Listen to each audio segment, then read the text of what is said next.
விசாலாட்சி அம்மா, எங்க அம்மா வீட்டுக்கு பக்கத்துல ஒரு குருவி குடும்பம் இருக்கு. அவங்களுக்கு ஒரே பொண்ணு. அந்த பொண்ணு ரொம்ப அழகா இருக்கும். ஆனா அவங்க குடும்பம் கொஞ்சம் ஏழை குடும்பம். நீங்க ஓகே சொன்னீங்கன்னா நான் உங்க பையன் ராணாவுக்கு அந்த பொண்ணை பேசி முடிப்பேன். என்னது, ஏழை குடும்பமா? நான் என் பையனுக்கு பொண்ணுதான் தேடுறேன். என் வீட்டுக்கு வேலைக்காரிய தேடல. அதுவும் இல்லாம என்னோட அண்ணனுக்கு ஒரே பொண்ணு இருக்கா. என் அண்ணன் குடும்பம் நல்ல பணக்கார குடும்பம். அதனால நான் என்னோட பையனுக்கு என் அண்ணன் பொண்ணையே கல்யாணம் பண்ண போறேன். என் அண்ணன் பொண்ணு கூட ரொம்ப அழகா இருப்பா. அம்மா, நான் சொல்ற பொண்ணு அழகா மட்டும் இருக்க மாட்டா, வீட்டு வேலை எல்லாத்தையும் ரொம்பவும் நேர்த்தியா பண்ணி முடிப்பா. கோரி, என்னோட அண்ணி கூட தன்னோட பொண்ணுக்கு எல்லா வேலையும் செய்ய கத்து கொடுத்திருக்காங்க. தயவு செய்து என் பையனுக்கு யாரும் பொண்ணு பார்க்க வேண்டாம். அவனுக்கு ஏற்கனவே பொண்ணு ரெடியா இருக்கு. இப்படி ராணாவோட அம்மாவும் கோரிக்காவும் பேசிக்கிட்டு இருக்கப்ப ராணா வீட்டுக்குள்ள வந்துச்சு. இன்னைக்கு ராணா குருவி தனியா வரல, அது கூட இன்னும் ஒரு பெண் குருவி வந்துச்சு. அவங்க 2 பேர் கழுத்துலயும் கடந்த மாலைய பார்த்த உடனே ராணா குருவி ஏதோ ஒரு பெண்ணை கல்யாணம் பண்ணி அழைச்சிட்டு வந்துருச்சுன்னு கோரிக்காகத்துக்கும் விசாலாட்சி அம்மாவுக்கும் தெரிஞ்சு போயிடுச்சு. விசாலாட்சி அம்மா, உங்க அண்ணன் பொண்ணுன்னு சொல்லிக்கிட்டு இருந்தீங்களே, இதுதான் உங்க அண்ணன் பொண்ணா? கோரிக்காக இப்படி கேட்டதும் விசாலாட்சி அம்மாவுக்கு பயங்கரமா கோபம் வந்துருச்சு. கோரி, கொஞ்ச நேரம் வாய மூடு. டேய் ராணா, என்னடா இது? யாருடா இந்த பொண்ணு? உங்க 2 பேர் கழுத்துலயும் மாலையும் இருக்கு. அப்படின்னா இதுக்கு என்னடா அர்த்தம்? விசாலாட்சி அம்மா, உங்களுக்கு இது கூடவா தெரியல? இப்படி 2 பேர் கழுத்துலயும் மாலை இருந்தா உங்களுக்கு கல்யாணம் ஆயிடுச்சுன்னு அர்த்தம். அம்மா, இந்த பொண்ணு பேரு சோனா. சோனாக்கு அம்மா அப்பான்னு யாரும் கிடையாது. ஆனா ரொம்ப நல்ல பொண்ணு. நாங்க 2 பேரும் ரொம்ப நாளா ஒருத்தர் விரும்புறோம். நீங்க நான் சோனாவை கல்யாணம் பண்றதுக்கு சம்மதிக்க மாட்டீங்கன்னு எனக்கு தெரியும். அதனாலதான் நானே சோனாவை கல்யாணம் பண்ணி அழைச்சுக்கிட்டு வந்துட்டேன். டேய் ராணா, நான் என்னோட அண்ணன் பொண்ணு உனக்கு கல்யாணம் பண்ணணும்னு எவ்வளவு கனவு கண்டேன். நீ என்னடானா இப்படி பண்ணிட்டு வந்து நிக்கிற? விசாலாட்சி அம்மா, உங்களோட கனவுதான் கலைஞ்சி போயிடுச்சுன்னு தெரிஞ்சிருச்சுல்ல, அப்புறம் எதுக்கு இன்னும் வளவலன்னு பேசிக்கிட்டு இருக்கீங்க? 2 பேரையும் உட்கார வச்சு பால் பழம் எடுத்துக்கிட்டு வந்து கொடுங்க. நான் கிளம்புறேன், எனக்கு நிறைய வேலை இருக்கு. இப்படி சொன்ன கோரிக்காவும் பிறகு அங்க இருந்து பறந்து போயிடுச்சு. அம்மா, உங்க அண்ணன் பொண்ண பத்தி எனக்கு நல்லா தெரியும். அவ எந்நேரம் பார்த்தாலும் தன்னோட தோழிகளோட நதிக்கரையில உட்காந்து அரட்டை அடிச்சுக்கிட்டே இருப்பா. அவளுக்கு வீட்டு வேலை எதுவுமே செய்ய தெரியாது. அத்தை, நான் உங்களை சந்தோஷமா வச்சுக்கிறதுக்கு என்னால முடிஞ்ச அளவு முயற்சி பண்ணுவேன். என்னால இந்த வீட்டுல எந்த பிரச்சனையும் வராது. நீ இங்க வந்ததே எனக்கு பிரச்சனை தான். வாய மூடு. நீ எதுவும் பேசக்கூடாது. எதுவுமே தெரியாத இருந்த என்னோட பையனை மயக்கி என்கிட்ட இருந்து பிரிச்சுட்ட. நல்ல குடும்பத்துல பிறந்திருந்தா உன் புத்தி இப்படி எல்லாம் போயிருக்காது. விசாலாட்சி அம்மா சொன்னதை கேட்டுட்டு சோனா குருவி கண்ல இருந்து கண்ணீர் வந்துருச்சு. அம்மா, இப்படி எல்லாம் பேசாதீங்க. சோனாக்கு அம்மா அப்பான்னு யாரும் கிடையாது. இது வரைக்கும் இவ வாழ்க்கையில எந்த சந்தோஷத்தையும் அனுபவிச்சதில்ல. இதுக்கப்புறம் இவளை சந்தோஷமா வச்சுக்கிறது தான் என்னோட கடமைன்னு நான் முடிவு பண்ணிட்டேன். யாரோ ஒருத்திய சந்தோஷமா வச்சுக்கணும்னு முடிவு பண்ண நீ ஏன் உங்க அம்மாவை சந்தோஷமா வச்சுக்கணும்னு நினைக்க மாட்டேங்கிற? அம்மா, நீங்க கொஞ்சம் யோசிச்சு பாத்தீங்கன்னா நீங்க பேசுறது எல்லாம் தப்புன்னு உங்களுக்கே தெரியும். இப்படி எல்லாம் நீங்க பேசுறதுக்கு காரணம் என்ன தெரியுமா? உங்க மனசுல உள்ள வரட்டு கௌரவம், பிடிவாத குணமும் தான். உங்களை நீங்களா மாத்திக்கிட்டாதான் உண்டு. வேற யாரும் சொல்லி நீங்க மாற மாட்டீங்க. அப்புறம் இன்னொரு விஷயம், உங்களுக்கு நாங்க இங்க இருக்கிறது பிடிக்கலன்னா நேரடியா சொல்லிடுங்க. நான் சோனாவை அழைச்சுக்கிட்டு வேற எங்கேயாவது போயிடுறேன். ஐயோ, நாம இப்படியே பேசிக்கிட்டு இருந்தா நம்ம பையன் நம்மளை விட்டு போயிடுவான் போல இருக்கு. அதனால நம்ம கோபத்தை இப்ப காட்டக்கூடாது. ஆனது ஆயிடுச்சு. நாம கொஞ்சம் பொறுமையா இருந்து என்ன செய்யலாம்னு அப்புறம் யோசிப்போம். டேய் ராணா, நான் அண்ணன் இல்ல.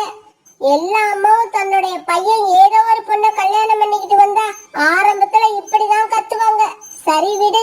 சோனா, நீ சாமி படத்துக்கிட்ட போய் விளக்கேத்திட்டு கிச்சனுக்குள்ள போய் சமைக்க ஆரம்பி. இப்படி சொன்ன விசாலாட்சி அம்மா பிறகு வீட்டை விட்டு வெளியே பறந்து போச்சு. இப்படி போன விசாலாட்சி அம்மா ஒரு இடத்துல மோட்டு சித்திய சந்திச்சாங்க. விசாலாட்சி, இன்னைக்கு உன்னோட பையன் ஒரு பெண் குருவியோட மாலையும் கழுத்துமா பறந்து போறத பார்த்தேன். அவ யாரு? என்ன விஷயம்? இன்னைக்கு என்னோட பையன் ஊர் பேர் தெரியாத ஒரு பொண்ணை கல்யாணம் பண்ணி அழைச்சுக்கிட்டு வந்துட்டான். அவன் தான் புத்தி கெட்டு போய் அழைச்சுக்கிட்டு வந்துட்டானா? நீங்க அவளை மருமகளா ஏத்துப்பீங்களா? உங்க அண்ணன் பொண்ணு அவனுக்கு கல்யாணம் பண்ணி வைக்கணும்னு எவ்வளவு கற்பனையில இருந்தீங்க. மோட்டு, எனக்கு என்ன பண்றதுன்னே தெரியலடி. ஆனா ஒண்ணு, இந்த சோனாவை நான் என்னைக்குமே மருமகளா ஏத்துக்க மாட்டேன். எனக்கு வர்ற ஆத்திரத்துல இந்த சோனாவை அப்படியே கொன்னு போட்டுடலாம் போல இருக்கு. சும்மா இப்படி வாயால சொல்லிக்கிட்டே இருக்காதீங்க. நீங்க இப்ப சொன்னதை செயல்ல காட்டுங்க. மோட்டு, என்னடி சொல்ற? கொஞ்சம் தெளிவா சொல்லு. நான் ரொம்ப தெளிவா சொன்னேன்னா நாளைக்கு ஏதாவது பிரச்சனைன்னா நீங்க என்ன மாட்டி விட்டுடுவீங்க. ஆமா, நீங்க என்ன சின்ன குழந்தையா? நம்ம மார்க்கெட்ல எத்தனையோ கடை இருக்கு. எல்லா கடையிலுமே எலியை கொல்றதுக்கு மருந்து வச்சிருக்காங்க. இதுக்கு மேல உங்களுக்கு நான் என்ன சொல்றதுன்னே எனக்கு புரியல. இப்படி சொல்லும் போது சித்தி அங்க வந்து பறந்து போயிடுச்சு. கிச்சனுக்குள்ள போய் சமைக்க ஆரம்பிச்ச சோனா குருவி அழுதுகிட்டே இருந்துச்சு. சோனா, தயவு செய்து அழாத. எங்க அம்மா ஏதோ ஆத்திரத்துல அப்படி பேசிட்டாங்களே தவிர அவங்க ரொம்பவும் நல்லவங்க. நீ வேணா பாரு, இன்னும் கொஞ்ச நாள்ல உன்னை நல்லா புரிஞ்சுக்கிட்டு உன் மேல பாசத்தை கொட்ட ஆரம்பிப்பாங்க. இப்படியே சில நாட்கள் நகர்ந்துச்சு. என்னங்க, இன்னைக்கு வேலைக்கு கிளம்பலையா? மணி ஆயிடுச்சு, ஏந்திருங்க. சோனா, இன்னைக்கு நான் வேலைக்கு போகல. நாம 2 பேரும் வெளியில போறோம். அப்படியா? என்ன எங்க அழைச்சிட்டு போக போறீங்க? ஆமா, கொல்லிமலைக்கும் பக்கத்துல இருக்க அருவிக்கு நீ போயிருக்கியா? இல்லைங்க, அங்க நான் போனதில்ல. ஆனா அந்த அருவி ரொம்பவும் அழகா இருக்கும்னு கேள்விப்பட்டிருக்கேன். இன்னைக்கு நாம 2 பேரும் அங்கதான் போக போறோம். என்னங்க, நாம அங்க போற விஷயத்த அம்மா கிட்ட சொல்லிட்டீங்களா? இல்ல, இனிமேதான் சொல்லணும். ஆமா, அம்மா எங்க? தெரியலங்க. அம்மா நான் எழுந்திரிச்ச அப்பவே வீட்டுல இல்ல. அதுக்கு முன்னாடியே கிளம்பி எங்கேயோ போயிட்டாங்க. சரி வா, நாம கிளம்புவோம். வழியில பார்த்தா அம்மா கிட்ட சொல்லிக்கலாம். ஒருவேளை வழியில பாக்கணும்னா என்ன பண்றது? அத்தை கிட்ட சொல்லாம போனா அவங்களுக்கு கோபம் வரும். சோனா, அத நான் பாத்துக்கிறேன், நீ கிளம்பு. பிறகு இப்படி பேசிக்கிட்ட ராணா குருவியும் சோனா குருவியும் கொல்லிமலையை நோக்கி பறந்து போனாங்க. ராணா குருவியும் சோனா குருவியும் வேகமா பறந்து போனதால சீக்கிரமாவே அந்த அருவிக்கரைக்கு போய் சேர்ந்துட்டாங்க. என்னங்க, நான் நினைச்சதை விட இந்த அருவி ரொம்பவும் அழகா இருக்கு. நான் உன்னை இந்த அருவிக்கரைக்கு அழைச்சுக்கிட்டு வரணும்னு ரொம்ப நாளா நினைச்சுக்கிட்டு இருந்தேன். இன்னைக்குதான் அதுக்கான சந்தர்ப்பம் கிடைச்சது. இந்த மாதிரி ராணா குருவியும் சோனா குருவியும் அந்த அருவிக்கரையில வீசின குளுமையான காத்து அனுபவிச்சுக்கிட்டு நிறைய நேரம் மனசு விட்டு பேசிக்கிட்டு இருந்தாங்க. காலையிலேயே வீட்டை விட்டு கிளம்பின விசாலாட்சியாங்க ஒரு மரக்கிளையில உட்காந்து ரொம்பவும் தீவிரமா யோசிச்சுக்கிட்டு இருந்தாங்க. இப்படி யோசிச்சுக்கிட்டே இருந்தா எதுவும் நடக்காது. நாம செயல்ல இறங்கினாதான் நாம நினைச்சது நடக்கும். இப்படி யோசிச்ச விசாலாட்சி அம்மா பிறகு மார்க்கெட்டை நோக்கி பறந்து போனாங்க. சாகர், எனக்கு ஒரு டப்பா எலி மருந்து கொடு. விசாலாட்சி அம்மா, இந்த காட்டிலேயே எலி தொல்லை இல்லாத வீடு உங்க வீடு தானே கேள்விப்பட்டிருக்கேன். இப்ப நீங்களே எலி மருந்து வாங்குறீங்க. அப்படின்னா உங்க வீட்டுக்கும் எலி வந்துருச்சா? வந்துருச்சு. கொஞ்ச நாளைக்கு முன்னாடிதான் என் வீட்டுக்கு ஒரு எலி வந்து ரொம்ப தொல்லை கொடுக்குது. அதை காலி பண்ணதான் இதை வாங்கிக்கிட்டு போறேன். இப்படி சொல்ல விசாலாட்சி அம்மா சாகத்துல கொடுத்த எலி மருந்தை வாங்கிக்கிட்டு அங்க இருந்து கிளம்ப நினைக்கிறக்க கோரிக்காவை அங்க வந்துச்சு. என்ன விசாலாட்சி அம்மா, எலி மருந்து வாங்கிக்கிட்டு போறீங்க? உங்க வீட்டுல எலியே இருக்காதுன்னு இத்தனை நாள் எல்லார்கிட்டயும் பெருமையா சொல்லுவீங்க. அப்ப அதெல்லாம் பொய்யா? உங்க வீட்லயும் எலி இருக்கா? ஆனா கோரிக்காவன் கேட்ட இந்த கேள்விக்கு பதில் சொல்லாத விசாலாட்சி அம்மா அங்க இருந்து வேகமா தன்னோட வீட்டு அருவிக்கரையில உட்காந்து ரொம்ப நேரம் பேசின சோனா குருவும் ராணா குருவும் வீட்டுக்கு கிளம்பினாங்க. இப்படி அவங்க வீட்டுக்கு கிளம்புறப்ப அங்க இருந்த செடியில சிவப்பு கலர்ல இருந்த ஒரு பழத்தை பார்த்தாங்க. ராணா, இது என்ன பழம்? இப்படி ஒரு பழத்தை நான் இதுக்கு முன்னாடி பார்த்ததே இல்ல. சோனா, இந்த பழத்தோட பேரு சிரஞ்சீவி பழம். இந்த பழத்தை பத்தி நான் கேள்விப்பட்டிருக்கேன்.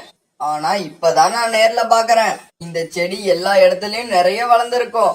ஆனா காயோ பழமோ எதுவுமே இருக்காது. 48 வருஷத்துக்கு ஒரு முறைதான் இந்த செடியில ஒரே ஒரு காய் காய்ச்சி அது பழமா மாறும்னு சொல்லுவாங்க. 48 வருஷத்துக்கு ஒரு தடவை காய் காய்க்குமா? அப்படி இந்த பழத்துல என்னதான் அதிசயம் இருக்கு?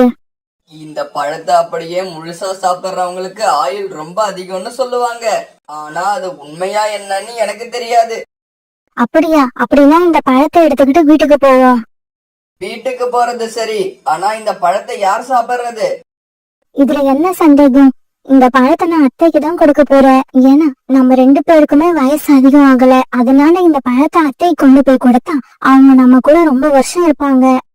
சோனா, நீ எங்க அம்மா மேல எவ்வளவு அன்பு வச்சிருக்க. இப்படிப்பட்ட ஒன்ன அவங்க என்னைக்குதான் புரிஞ்சுக்க போறாங்களோ தெரியல. என்னங்க, இந்த பழத்தோட சக்திய பத்தி நாம அத்தை கிட்ட முதல்லயே சொல்லிட்டா அவங்க இத சாப்பிட மாட்டாங்க, உங்களை சாப்பிட சொல்லுவாங்க. அதனால இந்த பழத்தை அவங்கள சாப்பிட வச்சுட்டு அதுக்கப்புறமா அதோட சக்திய பத்தி சொல்லுவோம். இப்படி பேசிக்கிட்டு இவங்க 2 பேரும் பிறகு அந்த பழத்தை பறிச்சு எடுத்துக்கிட்டு வீட்டுக்கு திரும்பினாங்க. சோனா குருவியை சாகடிக்கிறதுக்கு தயாரான விசாலாட்சி அம்மா தன்னோட மகளும் மருமகளும் வீடு திரும்பத பார்த்துட்டு இந்த மாதிரி நடிக்க ஆரம்பிச்சாங்க. சோனா, என்னம்மா நீ இந்த மாதிரி சொல்லாம கொள்ளாம எங்க கிளம்பிட்டீங்க? 2 பேரையும் காணாம நான் ரொம்ப தவிச்சு போயிட்டேம்மா. அத்தையோட இந்த அன்பான பேச்ச கேட்ட சோனா குருவி ரொம்ப சந்தோஷப்பட்டுச்சு. அத்தை, நாங்க கொல்லிமலையில இருக்கிற அருவிக்கு போயிட்டு வரோம். நான் உங்ககிட்ட சொல்லிட்டு போவேன்னு தான் சொன்னேன். இவங்கதான் நான் சொன்னதை கேட்காம என்ன அழைச்சிட்டு போயிட்டாங்க. அவன் அப்படிதாம்மா, எப்பவுமே எல்லாத்துலயும் ரொம்ப அவசரப்படுவான். அதனாலதான் உன்னை கல்யாணம் பண்ணிக்கிற விஷயத்த என்கிட்ட கூட சொல்லாம ரகசியமா கல்யாணம் பண்ணி உன்னை இங்க அழைச்சுக்கிட்டு வந்துட்டான். இப்படி சொல்லிட்டு விசாலாட்சி அம்மா சிரிக்க அவங்க கூட சேர்ந்து ராணா குருவி சோனா குருவி சிரிக்க ஆரம்பிச்சாங்க. அது சரி, அவ்வளவு தூரம் போன நீங்க எனக்காக என்ன வாங்கிட்டு வந்தீங்க? அத்தை, நாங்க அங்க இருந்து உங்களுக்கு ஒரு இனிப்பான பழத்தை எடுத்துட்டு வந்திருக்கோம். இந்த பழத்தை நீங்க இப்பவே சாப்பிடணும். சோனா, அந்த பழத்தை நான் சாப்பிடுறது இருக்கட்டும், உங்க 2 பேருக்கும் நான் ஒரு ஸ்வீட் செஞ்சு வச்சிருக்கேன். நீங்க அத முதல்ல சாப்பிடுங்க. அம்மா, நீங்களும் சோனாவும் ஒருத்தர் புரிஞ்சுக்காம இருந்ததுதான் எனக்கு பெரிய பிரச்சனையா இருந்தது. இன்னைக்கு அந்த பிரச்சனையும் தீர்ந்து போச்சு. இனிமே நம்ம வீட்ல எப்பவும் எல்லாரும் சந்தோஷமா இருக்க போறோம். சோனா, இப்படி பேசிக்கிட்டே இருந்தா நான் செஞ்ச ஸ்வீட் ஆறி போயிடும். கிச்சனுக்கு போய் ஸ்வீட் எடுத்துட்டு வந்து சாப்பிடுங்க. விசாலாட்சி அம்மா இப்படி சொன்ன உடனே சோனா குருவி அந்த ஸ்வீட் எடுக்க கிச்சனுக்குள்ள பறந்து போச்சு. டேய் ராணா, உனக்கு நெய் அதிகமா ஊத்தி செஞ்சாதான் பிடிக்கும்னு எனக்கு தெரியும். அதனால இதுல நெய் அதிகமா ஊத்தி செஞ்சிருக்க. இத நீ சாப்பிடு. கிச்சன்ல இருக்கிற ஸ்வீட்டை சோனா சாப்பிடட்டும். நான் கொஞ்சம் வெளியில போயிட்டு வந்துடுறேன். இப்படி சொன்ன விசாலாட்சி அம்மா ஒரு பிளேட்ல இருந்த ஸ்வீட்டை ராணா குருவி கிட்ட எடுத்து கொடுத்துச்சு. ராணா, அப்புறம் ஒரு விஷயம், இந்த ஸ்வீட்டை மட்டும் சாப்பிடு. கிச்சன்ல உள்ள ஸ்வீட்டை நீ சாப்பிட வேண்டாம். சரிம்மா, நீங்க எனக்காக ஆசையா செஞ்சிருக்கப்ப அதை நான் சாப்பிடாம இருப்பனா? ராணா குருவி இப்படி சொன்ன உடனே விசாலாட்சி அம்மா அங்க இருந்து பறந்து போனாங்க. விசாலாட்சி அம்மா வெளியில போன கொஞ்ச நேரத்துல சோனா குருவி 2 பிளேட்ல அவங்க அத்தை செஞ்ச ஸ்வீட் எடுத்துட்டு வந்துச்சு. என்னங்க, அத்தை எங்க போயிருக்காங்க? நான் உங்களுக்கும் அத்தைக்கும் தான் ஸ்வீட் எடுத்துட்டு வந்தேன். ஏன், நீ ஸ்வீட் சாப்பிட மாட்டியா? இல்லங்க, எனக்கு வயிறு ஒரு மாதிரியா இருக்கு. நான் அப்புறமா சாப்பிடுறேன். அதெல்லாம் முடியாது. நீ என் கூட சேர்ந்து ஸ்வீட் சாப்பிட்டுதான் ஆகணும். அம்மா எனக்காக ஸ்பெஷலா நெய் அதிகமா ஊத்தி செஞ்சது. வா, நாம 2 பேரும் இத ஆளுக்கு பாதியா சாப்பிடுவோம். ராணா குருவி இப்படி சொல்லவே வேற வழியில இதை சோனா குருவி அந்த பிளேட்ல இருந்த ஸ்வீட்டை ராணா குருவி கூட சேர்ந்து சாப்பிட ஆரம்பிச்சது. இந்த சமயத்துல விசாலாட்சி அம்மாவை பாக்குறதுக்காக மூட்டை சித்தி அவங்க வீட்டுக்கு வந்துச்சு. டேய் ராணா, உங்க அம்மா எங்க? நான் அவங்கள பாக்கதான் வந்தேன். ஆமா, இதுதான் உன்னோட மனைவியா? ஆமா சித்தி, இதுதான் என்னோட மனைவி. இவ பேரு சோனா. அம்மா எங்கேயோ வெளியில போயிருக்காங்க. இப்ப வந்துருவாங்க. நீங்க வெயிட் பண்ணுங்க. ஆண்டி, நீங்க முதல்ல எங்க வீட்டுக்கு வந்திருக்கீங்க. இந்தாங்க இந்த ஸ்வீட்டை சாப்பிடுங்க. ஆமா, 3 பிளேட்ல ஸ்வீட்டை வச்சுக்கிட்டு எதுக்காக நீங்க 2 பேரும் ஒரே தட்டுல சாப்பிடுறீங்க? சரி சரி, கல்யாணம் ஆன புதுசு இப்படிதான் இருப்பீங்க. நான் என் வேலைய பாக்குறேன். இப்படி சொன்ன மூட்டை சித்தி பிறகு அந்த ஸ்வீட்டை சாப்பிட ஆரம்பிச்சது. இப்படி சாப்பிட ஆரம்பிச்ச மூட்டை சித்தி சீக்கிரமாவே ஒரு பிளேட்டை காலி பண்ணிடுச்சு. ஸ்வீட் ரொம்ப பிரமாதமா இருக்கு. இந்த பிளேட்டையும் நான் எடுத்து சாப்பிடலாமா? தாராளமா சாப்பிடுங்க. இன்னும் வேணும்னா கூட எடுத்துட்டு வரேன். சோனா இப்படி சொல்ல மூட்டை சித்தி அடுத்த பிளேட்ல இருந்த ஸ்வீட்டையும் சாப்பிட ஆரம்பிச்சது. அடுத்த பிளேட்ல இருந்த ஸ்வீட்டை சாப்பிட ஆரம்பிச்ச மூட்டை சித்தி திடீர்னு இப்படி கத்த ஆரம்பிச்சது. ஐயோ, எரியுதே, என்னோட வயிறு எரியுதே. இப்படி கத்தன மூட்டை சித்தி அப்படியே மயக்கம் போட்டு கீழே விழுந்துருச்சு. இந்த சமயத்துல வெளியில போயிருந்த விசாலாட்சி அம்மாவும் வீட்டுக்குள்ள வந்தாங்க. நடந்தது எல்லாத்தையும் கேள்விப்பட்ட விசாலாட்சி அம்மா அதிர்ச்சி ஆயிட்டாங்க. அதிர்ச்சியில எதுவுமே பேசாம அப்படியே நின்னாங்க. உடனே தாவி போய் மூட்டை சித்திக்கு உயிர் இருக்கான்னு செக் பண்ணி பார்த்தாங்க. ஆனா மூட்டை சித்தி எப்போ இறந்து போயிருந்தது. டேய் ராணா, மோட்டி இறந்து போயிட்டா. இப்ப என்ன பண்றது? இவளோட உடலை யாருக்கும் தெரியாம நம்ம அடக்கம் பண்ணி ஆகணும். அம்மா, இது தப்பு. நாம உடனே போலீஸ்க்கு தகவல் சொல்லணும். மேற்கொண்டு என்ன செய்யணும்னு அவங்கதான் முடிவு பண்ணணும். ராணா இப்படி சொன்னதும் அவங்க அம்மாவுக்கு அடி வயிற்றெல்லாம் கலக்க ஆரம்பிச்சிருச்சு. டேய் ராணா, நான் சொல்றதை கேளுடா. போலீஸ் எல்லாம் வேண்டாம்டா. இப்படி சொன்ன விசாலாட்சி அம்மா பிறகு நடந்த உண்மை எல்லாத்தையும் ராணா குருவிகிட்டயும் சோனா குருவிகிட்டயும் சொன்னாங்க.